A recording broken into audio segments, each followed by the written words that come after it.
A fundamental point about Marx's concept of contradiction is that it's relational. He's got a sense of contradiction being a contradictory relation, which is at the essence of the capitalist mode of production. And that contradictory relation is the antagonism between labor and capital.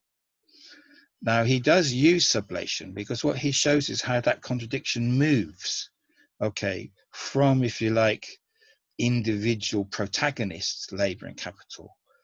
It becomes, it comes out and becomes modified through different mediations as laws of motion of the mode of production as a whole. So the idea of essence becoming systemic law is very important in Marx. And what he's really talking about is how this internal contradiction is realized as a systemic contradiction, which engulfs the system as a whole. Okay. So in Marx, the contradiction breaks the limits of its reality as it expands, right? So Marx is using the logic in an inverted way, okay, in his sense of contradiction. What I'm trying to say is contradiction pervades all the categories, not just the middle one, but it pervades all the categories in Marxist thought of the initial, the core essence, and then the way it appears.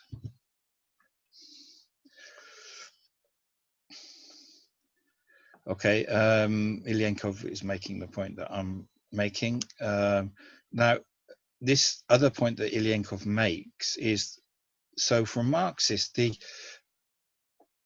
self-moving object is not only capital, is labor. So labor is not only the substance of value, but it is itself a subject, okay? So this is just now a point of summarizing this whole sort of section of the argument that Marx borrowed from Hegel's logic, but in a very much a reworking of the concepts in a materialist way. Now what I want to do in the next section is explain how all of this should help us understand the structure of capital. So first of all, I'm going to map it from the logic to capital, and then I'm kind of going to do it the other way around and move on to the content of capital, right? Now, Marx makes various comments, and there's a whole literature on this, which again, we don't have time on, but Marx gives us a few clues, but not very many, about the overall structure of capital. And his general comment is that it's a movement from the abstract to the concrete. It's true, but it's a very limited depth of explanation, right? And using the spatial metaphor, the structure of the whole is like an expanding spiral.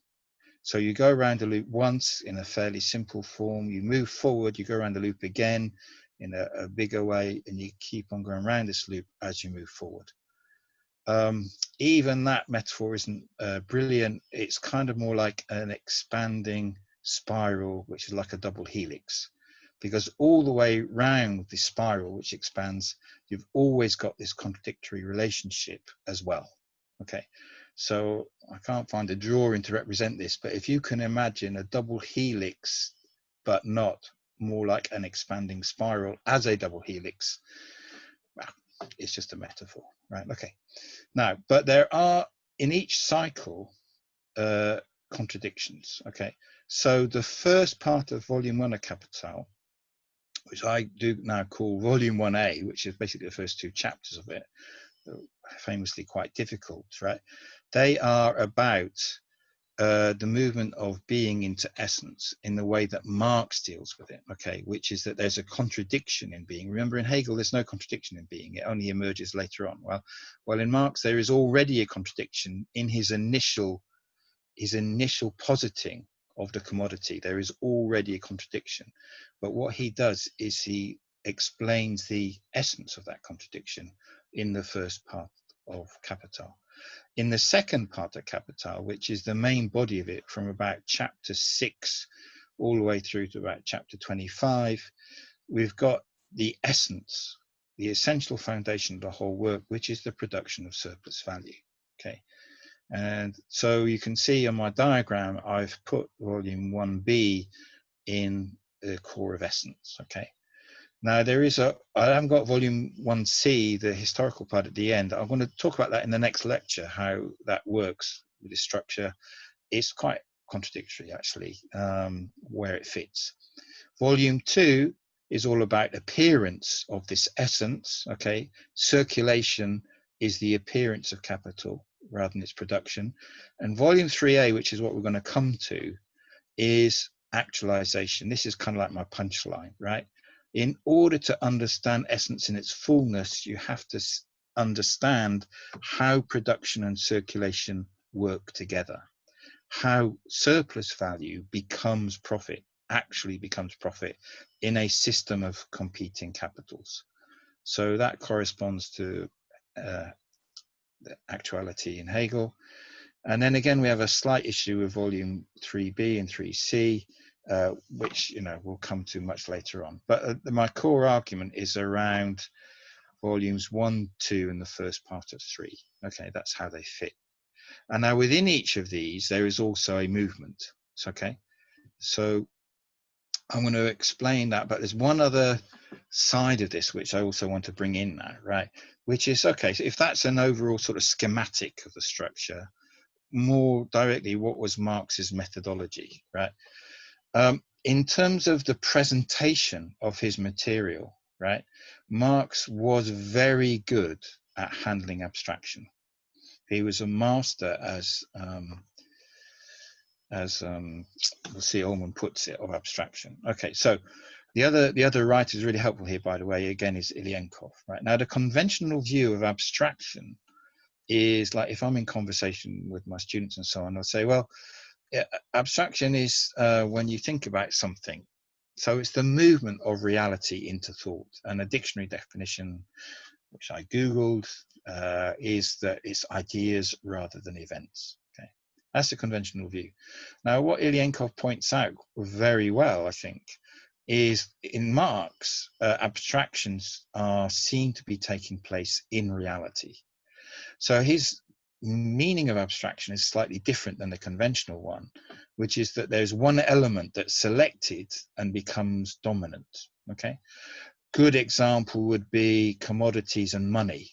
Okay, so it's one element that's selected and abstracted from the multiple uses that we might have of commodities. It's their exchange value that really matters, and it's abstracted in reality as being the thing that matters. It's that element that comes to the fore. Okay, and it's a strong feature of capitalism that it works through these abstracted social relations. In commodity markets, in capital markets, it's the rate of profit that's abstracted above all else and is the dominant factor. Okay. Now, Marx begins quite early on in volume 1 by explaining that he understands abstract in a dialectical way. In other words, there's another side to abstraction, which is concretion. They exist in tension, but this tension can be understood and captured, right? So we'll come back to this. I'll illustrate this a bit more fully, but the idea of abstraction is important in Marx's methodology. Another really important idea, which he does take from Hegel, but again inverts, is this idea of a concrete universal, right? And a concrete universal is that thing in a system that expresses the abstraction of all the other things. And again, money is the strong example of this. Okay, so money is a form of value that abstracts the exchange value from all other commodities. Okay, they all have an exchange value, but it's money as such which is the universal expression of exchange value. Okay, yeah, so I'm not sure about the art metaphor, but you can see some abstract forms there, abstracted from reality. And Picasso does make a really nice point about this, actually, which is that there's no such thing as abstract art. It's always related to something, right? So you can't have abstraction without its related concretion. Now, the picture there is from Picasso as well. It's one of his, right? And it's illustrating something that I want to talk about a little bit more, which is that in a two-dimensional surface here, he's representing two different perspectives. So the face is looked on side on and looked on front on, and there's a three-dimensional view, if you like, represented in two dimensions. Now, Marx was extremely good at doing this in writing, right? He used deductive abstraction a lot, okay? Now, Ullmann gives us two very useful, helpful pointers to how Marx writes Capital, right? The first is deepening at the point about interconnectedness, okay? For Marx, he has a philosophy of internal relations, which are one at the same time processes and relations. If you think of the labor process, it's a process of production and it's also a relationship of exploitation, okay?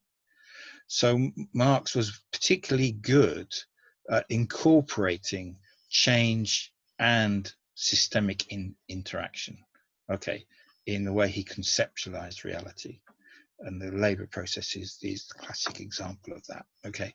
It's a process of production of commodities, which is also a production of surplus value, therefore reinforces the relation of exploitation.